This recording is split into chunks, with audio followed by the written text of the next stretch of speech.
You pulled my string and you got me talking. We talked, we did what we could.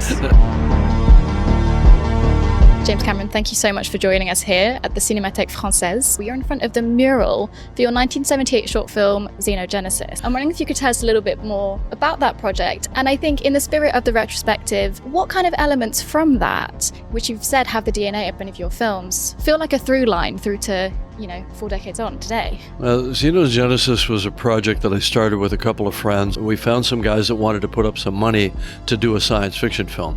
Of course, instead of doing something small scale that was appropriate to neophyte filmmakers, we imagined the biggest, epic that we could imagine. And we were responding to the massive success of Star Wars in the marketplace. A lot of the ideas are ideas that I'd had previously, and some of them were new ideas that were very specific to that film. But, examples of ideas that I'd had before were, at the age of 19, so a few years before that, I'd had a dream about a bioluminescent forest, and I did a drawing of that where everything glows and the moss reacts to you and the trees react to you. And a lot of the DNA of Avatar, it starts really ultimately with a fascination for the real world and its kind of extraordinary possibilities. So Avatar had a gestation period of 30 years? This feels particularly close to our heart as Letterboxd was founded and still is very much based in New Zealand, which is close to your heart as well. Could you tell us a little bit about your work with the Indigenous, Maori and Pacific communities, the cast and crews, how that informed the way that you make films and make films sustainably? I didn't have close ties in any Indigenous community anywhere when I wrote Avatar. I was really just going off of a lot of books on cultural anthropology, mostly written by white dudes, you know what I mean?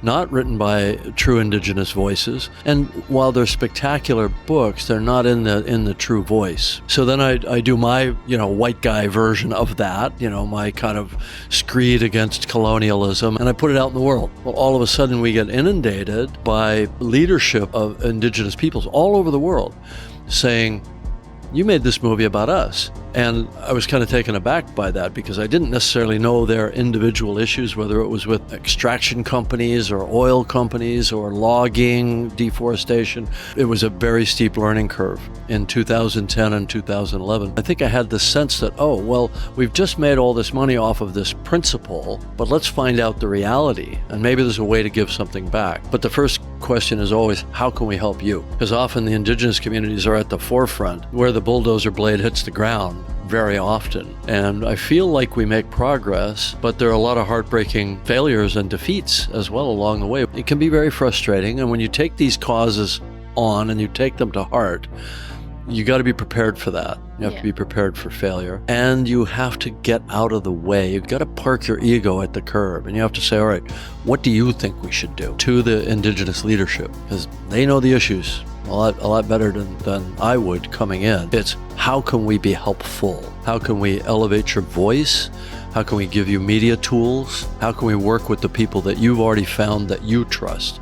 That's the critical aspect, and then get out of the way. Yeah. At Letterboxd, we like to ask people about their favorite films. Your favorite film, correct me if I'm wrong, is well documented to be The Wizard of Oz. The Wizard of Oz is still my favorite because every time I go back to it, I enjoy it just as much. Yeah. And it's timeless. It in my mind, it exists outside of time, and I think 1,000 years from now, it'll still have that same charm. The movie is about, on the journey of life, you'll meet people, and some of them will be against you, and some of them will be your friends, and you get through life together. That's what that's all about.